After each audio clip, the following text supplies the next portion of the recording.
আসসালামু আলাইকুম প্রিয় শিক্ষার্থীবৃন্দ, আশা করি তোমরা ভালো আছো। পরিসংখ্যানের পঞ্চম পর্বে তোমাদেরকে স্বাগতম। এর আগে যে 4টি পর্ব আমি ভিডিও আপলোড দিয়েছি, তোমরা যদি না দেখে থাকো তাহলে অবশ্যই তোমরা ফেসবুক অথবা ইউটিউবে গিয়ে সার্চ করবা মাহফুজ এডু পয়েন্ট। তারপর আমার চ্যানেলটিতে গিয়ে বিশেষ করে ইউটিউবে প্লেলিস্ট আকারে সাধারণ গণিত পরিসংখ্যান অধ্যায় 17 নামে একটা প্লেলিস্ট আছে। সেখানে গেলে এই পরিসংখ্যানের কমপ্লিট একটা পূর্ণাঙ্গ প্রস্তুতি পাওয়া যাবে। পরিসংখ্যান দিয়েই কিন্তু আসলে পাস করা যায়। সো এটা খুব কেয়ারফুলি তোমরা করে নিবা। আর এখান থেকে আসলে আমি যা যা করাবো এর বাইরে থেকে আসা আসলে পসিবল নয়। তো আমি এখন এই আজকের পর্ব শুরু করছি। যে প্রথমে যে কথাটা আছে যে মানে একটা সারণী দিয়ে দিছি, তারপরে হচ্ছে এখানে বলা আছে যে উপরের উদ্দীপকের প্রচুরক শ্রেণীর মধ্যমান কত, অথবা প্রচুরক শ্রেণীর মধ্যবিন্দু কত। এখন এই যে এখানে আসলে এই যে প্রচুরক শ্রেণী কোনটা, এখান থেকে যদি আমরা দেখি যে প্রচুরক শ্রেণী হচ্ছে এখানে সবচেয়ে বড় গণসংখ্যা হচ্ছে 13, তাহলে এইটা হচ্ছে প্রচুরক শ্রেণীর গণসংখ্যা। এর উপরে যে শ্রেণীটা আছে, এই যে শ্রেণীটা দেখা যাইতেছে, এই শ্রেণীটা হচ্ছে আমার প্রচুরক শ্রেণী। ঠিক আছে, তো এই প্রচুরক শ্রেণীর কি বের করতে বলছে? মধ্যমান বা মধ্যবিন্দু, একই কথা কিন্তু। তাহলে এইটার মধ্যবিন্দু কিভাবে বের করব? আমরা সবার প্রথমে 11 আর 14 এই দুটা সংখ্যাকে যোগ করব, তারপর 2 দিয়ে বের করব। অর্থাৎ এভাবে আমার কি একটা শ্রেণীর মধ্যবিন্দু বের করে। কি করে? যে এখানে যে নিম্ন সীমাটা আছে 11, তারপর উচ্চ সীমাটা যেটা আছে 14, এই দুটো আমরা কি করব? যোগ করব, যোগ করে 2 দিয়ে ভাগ করব। সেম ভাবে যদি এইটার যদি মধ্যবিন্দু বের করতে বলতো, এভাবেই করতাম আমরা। দুইটা এই যে 15 আর 18 যোগ করে 2 দিয়ে ভাগ করে দিতে হবে। এটার ক্ষেত্রেও সেম। এখন যেহেতু এখানে প্রচুরক শ্রেণী মধ্যমান আছে, তাহলে আমরা প্রচুরক শ্রেণীটাকে ডিফাইন করলাম।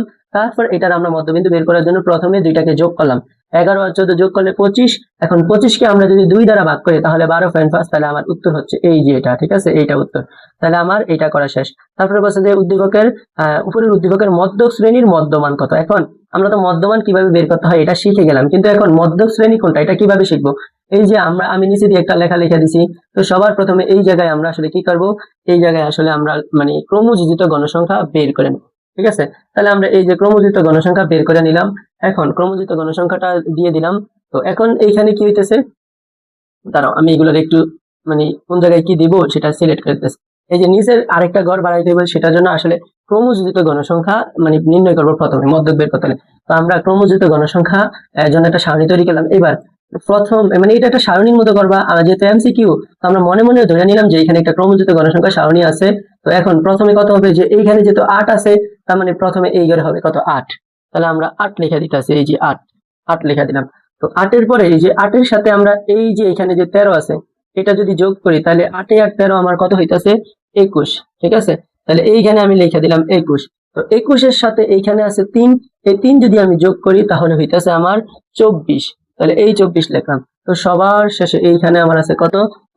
এই যে 24-এর সাথে এখানে আমি আরো এই যে উপরে 6 আছে, এই 6 আমি যোগ করলাম। তাহলে আমার হইতাছে কত? 30। তাহলে দেখা যাইতেছে মোট গণসংখ্যা 30। এখন আমি যেহেতু মধ্যক শ্রেণী বের করবো, তাহলে এই যে মোট গণসংখ্যা 30, এটাকে আমরা 2 দ্বারা ভাগ করব। 2 দ্বারা ভাগ করলে আসে 15। এখন এই 8-এর ভিতরে কি 15 আছে? না, এখানে 1 থেকে 8 আছে। তারপর 21-এর ভিতরে কি 15 আছে? হ্যাঁ, এখানে এই যে 9 থেকে শুরু করে আমার 21 পর্যন্ত আছে। তো এখানে অবশ্যই কি আছে? আমার 15 আছে। তাইলে বুঝাই যাইতেছে যে এইটা হচ্ছে আমার কি শ্রেণী? এইটা হচ্ছে আমার মধ্যক শ্রেণী, মধ্যক শ্রেণীর গণসংখ্যা। আর এইটা হচ্ছে আমার কি? মধ্যক শ্রেণী। ঠিক আছে, অর্থাৎ এখানে মধ্যক শ্রেণী আর প্রচুরক শ্রেণী সেমই আছে। তাহলে আমার এখানে মধ্যক শ্রেণীর গণসংখ্যা, মধ্যক শ্রেণীর মধ্যমান কত হবে? এই যে আগের মতোই 12.5। এই যে আগের মতো কি 12.5 হবে। ঠিক আছে, এটা মাথায় রাখবা। তো তারপরে আমার এখানে প্রশ্নটা কি করছে? চতুর্থ শ্রেণীর ধাপ বিচ্যুতি কত। হ্যাঁ, তো এখন চতুর্থ শ্রেণী কোনটা? এটা হচ্ছে প্রথম শ্রেণী, এটা দ্বিতীয় শ্রেণী, এটা তৃতীয় শ্রেণী, এইটা চতুর্থ শ্রেণী। এখন আমার ধাপ বিচ্যুতির ব্যাপারটা কি? যেটা সবচেয়ে বড় মানে গণসংখ্যা, এই যে গণসংখ্যাটা আছে না, যেটা গণসংখ্যা সবচেয়ে বড়, এটার গণসংখ্যা বড় হয়েছে, সবচেয়ে বড় হয়েছে 13। ঠিক আছে, তা এইখানে হবে 0। আর এই দিকে যদি আমরা এই দিকে যাই তাহলে হবে মাইনাস, আর এই দিকে গেলে আমার হবে কি? প্লাস। এখন প্লাস মানে কিভাবে? এখানে আমরা মানে এটাতে আমরা কত লিখবো? এই যে এখানে আমরা লিখবো 0। এখানে আমরা কত লিখবো? এই যে এখানে আমরা লিখবো 0। ঠিক আছে, এটা কিন্তু ক্রমযোজিত গণসংখ্যা 0 না, এটা আমার এখানে আমরা লিখবো আসলে ধাপ বিচ্যুতি 0 আর কি। এটা ধাপ বিচ্যুতি, তাই আমরা ক্রমযোজিত গণসংখ্যাটা ধাপ বিচ্যুতি মনে করবো। হ্যাঁ, তাহলে এটা 0। এবার এই দিকে হবে আমার কত? মাইনাস। এইদিকে হবে আমার কত? মাইনাস। এদিকে হবে আমার -1। এরপরে যদি আরো থাকতো, এইভাবে যদি আরো থাকতো তাহলে -1, -2, -3 এভাবে চলতো। আর এই দিকে হবে আমার প্লাস। তাহলে এখানে 24-এর পরিবর্তে কি হবে? +1। তাহলে আমরা +1 লিখি, মানে 1। তারপরে এরপরে যেটা আছে, যে সারণীটা আছে, সেখানে হবে আমার কত? 2। এই যে 2 বসাই দিলাম। ঠিক আছে, তাহলে 2 বসানোর পর আমরা দেখতেছি যে এখানে বলছে চতুর্থ শ্রেণী ধাপ বিচ্যুতি, তাহলে 1 নম্বর 2 নম্বর 3 নম্বর 4 নম্বর, তাহলে এই 4 নম্বর এই চতুর্থ শ্রেণী ধাপ বিচ্যুতিটা কত 2, তাহলে আমার অ্যান্সার হচ্ছে কি এই যে 2, চতুর্থ শ্রেণীর ধাপ বিচ্যুতি কত 2। এবার চতুর্থ শ্রেণীর মধ্যবিন্দু কত, তার মানে আমরা চতুর্থ শ্রেণী তো জানি এটা, তাহলে এটার মধ্যবিন্দু আমরা মাত্র বের করা শিখলাম কিভাবে, এই 19 আর 22 আমরা কি করব যোগ করব, তাহলে 19 আর 22 যদি আমরা যোগ করি তাহলে কত হইতাছে, এই যে ধরো মনে করো 21 আর 19 তাহলে 41 হইতাছে। 41 কে যদি আমরা 2 দ্বারা ভাগ করি তাহলে আমার হইতাছে কত, 41 কে আমরা 2 দ্বারা ভাগ করলে হইতাছে 20.5। তাহলে এই যে এইটার আমার উত্তর কত, এই যে মধ্যক শ্রেণীর কি মধ্যক শ্রেণীর মধ্যবিন্দু হচ্ছে আমার এই যে আমার 20.5, ঠিক আছে।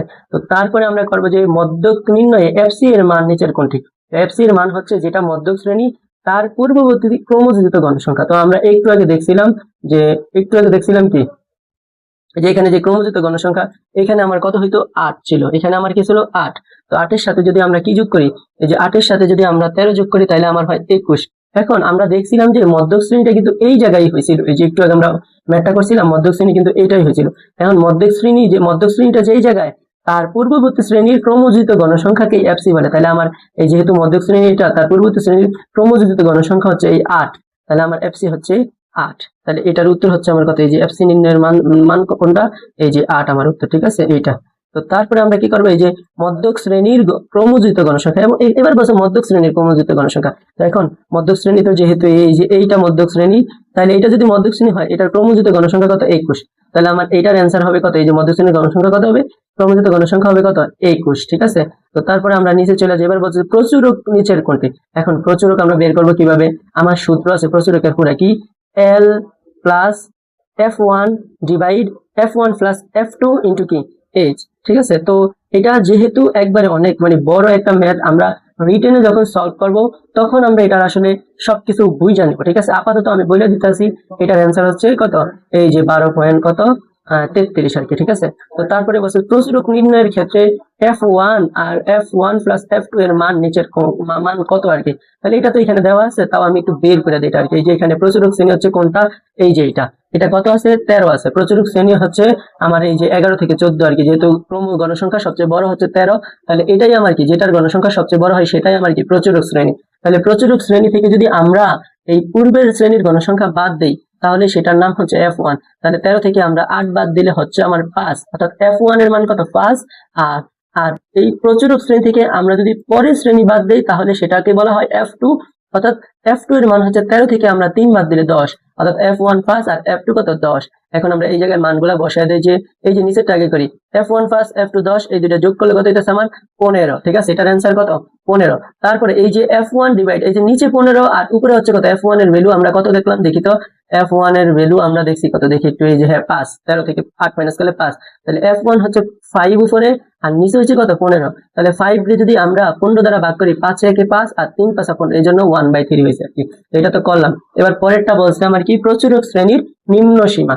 এখন এই যে এখানে আমার প্রচুরক শ্রেণী কোনটা, এখানে প্রচুরক শ্রেণী হচ্ছে আমার এই যে এইটা প্রচুরক শ্রেণী, এই যে এইটা হচ্ছে আমার প্রচুরক শ্রেণী।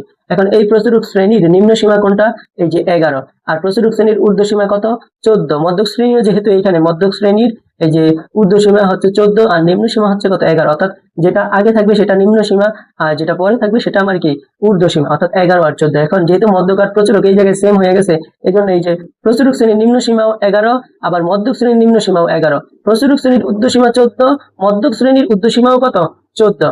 তারপরে পরিসংখ্যানে অবিন্যস্ত উপাত্ত সমূহ মানের ক্রমানুসারে সাজালে উপাত্ত সমূহ মাঝামাঝি কোন মানের কাছাকাছি পুঞ্জীভূত হয়, পুঞ্জীভূত মানে একত্রিত হয়, অর্থাৎ মানে আমরা যদি মানটারে সাজাই তাহলে মাঝখানে কোন একটা মানের কাছে আসা মানগুলো কি হয় একত্রিত হয়। উপাত্তের এই প্রবণতাকে বলা হয় কি কেন্দ্রীয় প্রবণতা, ঠিক আছে। এখন কেন্দ্রীয় প্রবণতার পরিমাপ কয়টা, 3টা, গড় মধ্যক প্রচুরক, এটা আমরা জানি সবাই। তারপরে কেন্দ্রীয় প্রবণতার পরিমাপগুলো কি গড় মধ্যক প্রচুরক, তার মানে 3টাই রাইট, তার মানে এটার উত্তর হচ্ছে এইটা।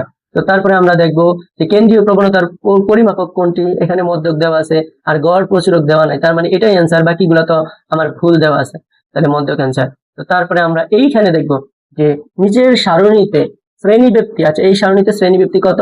এখন শ্রেণীব্যক্তির একটা চমৎকার একটা কৌশল আছে, এই যে দেখো এখানে আমার কত 6 থেকে 8 আছে, কিন্তু তারপরে দেখো এই যে 8-এর পরে এখানে কত আছে 8 আছে, আবার এই 10-এর পরে 10 আছে, কিন্তু পরেরটাতে দেখলে যদি আমরা দেখি একটু, এখানে 8-এর পর 9 দিছে, তারপরে আবার এখানে 11-র পর আমরা 12 দিছি, তার মানে দেখো এখানে 8 মিলে গেছে, কিন্তু এখানে 8-এর পরে 8টা আসলে মিলে নাই, 9 হয়ে গেছে।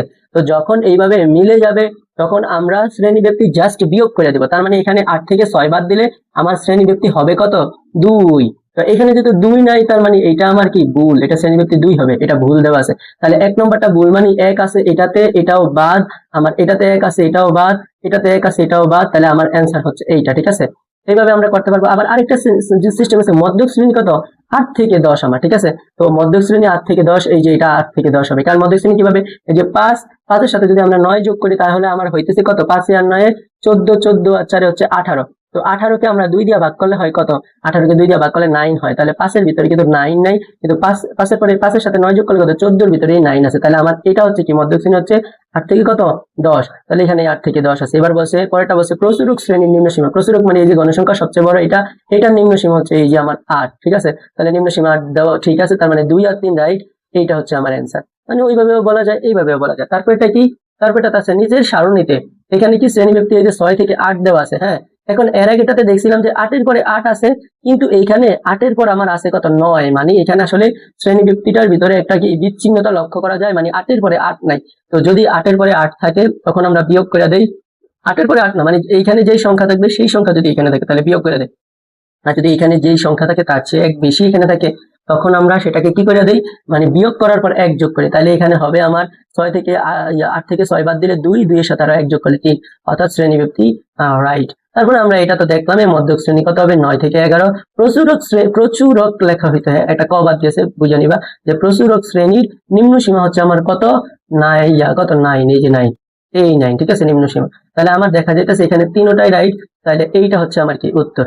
তো তারপরে আমরা করব কি এইটা, যে এখানে কি দেওয়া আছে, যে শ্রেণী ব্যক্তি দেওয়া আছে, এই যে এবার বলছে সারণী অনুসারে প্রচুরক শ্রেণী কোনটা, যেহেতু সবচেয়ে বড় কোনটা, এই যে এটা সবচেয়ে বড়। ঠিক আছে, এইটা যেহেতু সবচেয়ে বড়, তার মানে আমার প্রচুরক শ্রেণী হচ্ছে এই যে 17 থেকে 19। ঠিক আছে, তাহলে 17 থেকে 19 আছে কোনটাতে, এই যে 17 থেকে 19 দেওয়া আছে এখানে। ঠিক আছে, রাইট। তারপরে মধ্যক নির্ণয়ের ক্ষেত্রে এফসি এর মান কত দেওয়া আছে, এফসি এর মান কত দেওয়া আছে, 7। তো এফসি এর মান কিভাবে আমরা বের করবো, আমরা জানি যে এই যে ক্রমোজিত গণসংখ্যা আগে বের করতে হবে, যে এখানে এটা এখানে হবে 2, এই যে আমরা যদি ক্রমোজিত গণসংখ্যা, এই সোজা হবে 2, আর এই সোজা নিচে হবে কত, 2 আর 5-এ 7, 7-এর পরে আমরা যদি আরো 5 যোগ করি তাহলে হইতা এটা 7-এর পরে আরো 6 যোগ করলে 13, 13 আর আমার এখানে কত, 4, 17, 17 আর 3 20, অর্থাৎ 20 হচ্ছে আমার এখানে টোটাল গণসংখ্যা। সেখানে আমার 20-এর অর্ধেক কত, 10। তো অর্ধেক কোন জায়গায় আছে, এই যে 2 আর 5 7, এখনো 10 হয় নাই, এই যে এইখানে যোগ করলে আমার কত হইতেছে, 13। তার মানে এর ভিতরে 10 আছে, তাহলে মধ্যক শ্রেণী এইটা।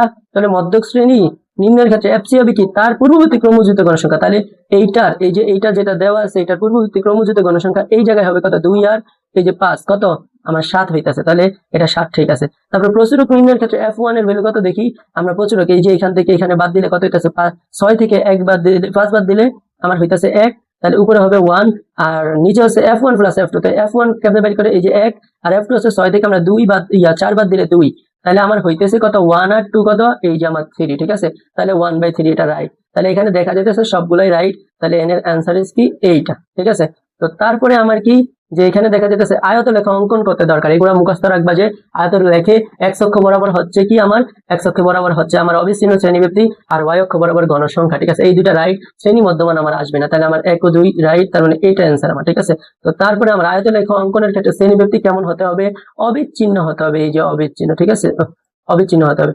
তারপরে আমার কি, এই যে অজীব রেখা আঁকতে, অজীব রেখার লেখা আঁকতে x অক্ষ বরাবর কোনটিকে ধরা হয়, অবশ্যই x অক্ষ বরাবর আমার শ্রেণীর উচ্চ সীমা ধরা হয়, এগুলো মুখস্থ রাখবা। অজীব লেখা আঁকতে y অক্ষ বরাবর কি ধরা হয়, ক্রমযোজিত গণসংখ্যা ধরা হয়। তারপরে আমার অজীব রেখার ক্ষেত্রে কোনটি সঠিক, এটা হচ্ছে উপরের দিকে উঠতে থাকবে, অর্থাৎ ঊর্ধ্বগামী। ঠিক আছে, ক্রমযোজিত গণসংখ্যা প্রয়োজন। প্রচুরক নির্ণয়, হ্যাঁ প্রচুরক নির্ণয় ক্রমযোজিত গণসংখ্যা না লাগে না, প্রচুরক নির্ণয় লাগে না, কিন্তু মধ্যক নির্ণয় কি আমার ক্রমযোজিত গণসংখ্যা লাগে। অজীব রেখা নির্ণয় আমার কি লাগে, ক্রমযোজিত গণসংখ্যা লাগে, তার মানে 2 3, এই যে অ্যান্সার হচ্ছে এইটা। ঠিক আছে, তো তারপরে আমরা কি করব, এই যে নিচের কোনটি নির্ণয়ের ক্ষেত্রে ক্রমযোজিত গণসংখ্যা সারণী প্রয়োজন, একটু আগে দেখলাম মধ্যক নির্ণয়ের ক্ষেত্রে লাগে আর কি। ঠিক আছে, তো তারপরে আমার কি, উপাত্তের ক্ষেত্রে প্রচুরক কি, উপাত্তের ক্ষেত্রে প্রচুরক হচ্ছে আমার কেন্দ্রীয় প্রবণতার পরিমাপ। আমরা কিন্তু আগেই পড়ছিলাম যে কেন্দ্রীয় প্রবণতার পরিমাপ 3টি গড় মধ্যক প্রচুরক, তার মানে প্রচুরক কি, কেন্দ্রীয় প্রবণতার পরিমাপ। এরপরে হচ্ছে সবচেয়ে বেশিবার উপস্থাপিত মান, হ্যাঁ যেটা সবচেয়ে বেশিবার থাকবে সেটাই কি প্রচুরক। তারপরে সব ক্ষেত্রে অনন্য, মানে ইউনিক নাও হতে পারে, অর্থাৎ সব ক্ষেত্রে ইউনিক বা অনন্য নাও হতে পারে, মানে সব ক্ষেত্রে মানে এটা কি কয়, মানে প্রচুরক একটা নাও থাকতে পারে, অনেক সময় প্রচুরক 2-3টা থাকতে পারে, অর্থাৎ 2-3টা সংখ্যা একাধিকবার থাকতে পারে না, এইটা আর কি। তাহলে তিনটাই রাইট, আমার গ নাম্বারটা হচ্ছে যে আমার অ্যান্সার। তো পরেরটাতে কি বলছে, উদ্দীপকের আলোকে নিচের প্রশ্নগুলোর উত্তর দেন। উপাত্তের পরিসর কত? এই পরিসর মানে কি সর্বোচ্চ সংখ্যা, এখানে সর্বোচ্চ সংখ্যা 70, তারপরে সর্বনিম্ন সংখ্যা 50, অর্থাৎ 70 থেকে 50 মাইনাস করবো, তার সাথে 1 যোগ করবো। আমরা জানি যে প্রচুরকের সূত্র হচ্ছে সর্বোচ্চ সংখ্যা মাইনাস সর্বনিম্ন সংখ্যা প্লাস 1। তো 70 থেকে যদি আমরা 50 বাদ দেই তাহলে আমার আসতেছে কত? আসতেছে 20, ওইটার সাথে 1 যোগ করলে আমার অ্যান্সার আসতেছে কত? 21। ঠিক আছে, উপাত্তের মধ্যক কোনটি? এখন উপাত্তের মধ্যক হচ্ছে, আমরা এটার একটু সাজায় নেব, সাজায় নিলে দেখা যাবে যে মানে প্রথমে আমরা লিখবো 50, এই যে 50 সবচেয়ে ছোট, এটা লিখবো। তারপরে আমরা 55 লিখবো, তারপরে আমরা 60 লিখবো, তারপরে আমরা 61 লিখবো, তারপরে 63, তারপরে 68, তারপরে 70, তারপরে আবার 70। এভাবে আমরা এটাকে সাজায় নেওয়ার পর তারপরে আমরা দেখবো যে মাঝখানে কোন দুইটা থাকে, মানে মাঝখানে কয়টা থাকে। এখন মাঝখানে অনেক সময় একটা থাকে, অনেক সময় দুইটা থাকে, এখানে এই দুইটা থাকবে আর কি মাঝখানে, 61 আর 63। তাহলে এই দুইটার মাঝখানে যেহেতু 61 আর 63 থাকবে, এই দুইটার মাঝখানে 62 আছে, অর্থাৎ 61 আর 63 যোগ করে 2 দিয়ে ভাগ করলে আমার 62 হয়। তাহলে আমার প্রচুর এটার কি বলে মধ্যক হচ্ছে 62। 1 থেকে 22 পর্যন্ত স্বাভাবিক সংখ্যার মধ্যে 3 দ্বারা বিভাজ্য সংখ্যাগুলোর মধ্যক কোনটি? তো 1 থেকে 22 পর্যন্ত আমার স্বাভাবিক সংখ্যাগুলো হচ্ছে কি কি 3 দ্বারা বিভাজ্য, যেগুলো 3, 6, 9, 12, 15, 18, 21, এইগুলা। এর ভিতরে আমার মানে মধ্যে পড়বো, এগুলোর মাঝখানে আছে কত? 12। তাহলে এটার মধ্যে হচ্ছে 12। 1 থেকে 21 পর্যন্ত বিজোড় সংখ্যাগুলোর গড় কত? তার মানে 1 থেকে 21 পর্যন্ত আমরা বিজোড় সংখ্যাগুলো কি জানি? 1, 3, 5, 7, 9, 11, 13, 15, 17, 19, 21। তো এইগুলো আমরা যোগ করলে দেখবো যে এগুলার মান আসতেছে কত? মান আসতেছে 121। এখন 121 কে যদি আমরা মানে এখানে কয়টা সংখ্যা আছে? 1 থেকে 21 পর্যন্ত বিজোড় সংখ্যা আছে হচ্ছে 11টা। 11 দ্বারা ভাগ করি 121 কে, 121 কে 11 দ্বারা ভাগ করলে আমার অ্যান্সার আসবে কত? 11। অর্থাৎ 1 থেকে 21 পর্যন্ত সংখ্যাগুলোর গড় হচ্ছে 11। -5 থেকে +5 পর্যন্ত পূর্ণ সংখ্যাগুলোর মধ্যে কত? ওই দিক দিয়ে -5 পর্যন্ত -1, -2, -3, -4, -5, আর প্লাসের দিকে 1, 2, 3, 4, 5 এইটি বাদ গেলে মাঝখানে 0 পড়বে আর কি। তো এই 0 হচ্ছে আমার অ্যান্সার। ঠিক আছে, তো তারপরে আমার কি কোন শ্রেণীর নিম্ন সীমা 30 এবং শ্রেণী মধ্যমান 32 হলে ওই শ্রেণীর ঊর্ধ্ব সীমা কত? এটা তো আমার বোঝাই যেতেছে ঊর্ধ্ব সীমাটা হবে এই যে 30 আর 34 আমরা যোগ করে 2 দিয়ে ভাগ করলে 32, তার মানে আমার 34 হবে। ঠিক আছে, মধ্যকটা, কারণ এই যে এটা হবে ঊর্ধ্ব সীমা 34, নিম্ন সীমা 30, আর মধ্যমান হবে কত? 32 আর কি। ঠিক আছে, তাহলে এবার দশম শ্রেণীর শিক্ষার্থীদের গণিতের সর্বনিম্ন নম্বর হচ্ছে 35 এবং পরিসর 56 হলে সর্বোচ্চ নম্বর কত? তাহলে আমরা এটা যদি করি তাহলে আমার কি আসবে? যে আমরা যদি দেখি পরিসরের সূত্র সর্বোচ্চ সংখ্যা মাইনাস সর্বনিম্ন সংখ্যা +1, এই +1টাকে আমরা মাইনাস করে দিলাম, তাহলে কত হয়? 55। ওই 55 সাথে যদি আমরা 35 যোগ করি আমার 90 আসতেছে আর কি। ঠিক আছে, তাহলে এখানে অ্যান্সার হচ্ছে আমার কি 90। ঠিক আছে, এটাকে তোমরা একটু সূত্রটা বসায় করে দিবা, দেখবা যে 90 আসে, সমস্যা নাই। তো তারপরে আমার কি এই যে মধ্যক নির্ণয়ের সূত্র কোনটা সঠিক? আমরা জানি যে এই যে L + n/2 - fc * h/fm, এটাই মধ্যক নির্ণয়ের সূত্র, তাই এটাই রাইট। তাহলে এটা আমার কি উত্তর। তারপরে যেটা দেওয়া আছে এই যে এখানে একটা এমসিকিউ দেওয়া আছে, কি মানে পুরাই মনে করো এটা আমরা রিটেনে করব। ঠিক আছে, এটা আমরা রিটেনে করব, এটা আমরা কই করব? রিটেনে করব। ঠিক আছে, এটা আমরা রিটেনে করব। ঠিক আছে, তো রিটেনে করবো। এখন এই জায়গাটা বুঝাইলাম না, কারণ এটা এখানে মধ্যক কত বলছে, সবকিছু দেওয়া আছে, মধ্যক কিভাবে বের করতে আমরা যদি জাস্ট মানে রিটেনে করি তখন এটা করতে আর কি আমাদের জন্য সহজ হইব। তো এখন এগুলা নিয়ে বেশি কথাবার্তা বলা মানে বেশি এটা যুক্তিসঙ্গত না। তারপরে প্রচুরক কত, এটাও আমরা রিটেনে করবো। ঠিক আছে, এখানে সবকিছুর মান দেওয়া আছে, জাস্ট বসাই দিলে হয়ে যেতেছে। তারপরে বলতেছে নিচের কোনটি সঠিক? প্রচুরকের কোন সূত্রটা আর কি এখানে রাইট আছে? তা আমরা দেখতেছি যে প্রচুরকের সূত্র হচ্ছে L + f1 / f1 + f2 * কি h। ঠিক আছে, তাহলে এটা হচ্ছে আমার রাইট অ্যান্সার। ঠিক আছে, তো তারপরে আমরা দেখতেছি যে এই যে পরিসংখ্যানের ক্ষেত্রে কি লেখছে এখানে মধ্য কি L + n/2 - fc * h/fm, এটা রাইট সূত্র। তারপরে প্রচুরকের সমান কি L + f1 / f1 + f2 * h, এটাও আমার কি রাইট সূত্র। তারপরে আমার গাণিতিক গড়ের এই সূত্রটা ভুল আছে, তার মানে 3 নম্বরটা ভুল, তাহলে আমার অ্যান্সার হচ্ছে 1 আর 2। ঠিক আছে, তারপরে আমরা দেখতেছি এই যে উপাত্ত সংখ্যা n, মানে উপাত্তের মোট সংখ্যা হচ্ছে n, বিজোড় হলে মধ্যক হবে কি? বিজোড় হলে মধ্যক হবে n প্লাস এই যে n + 1/2 তম পদটা আমার মধ্যক হবে। তো আজকের পর্ব এইটুকুই।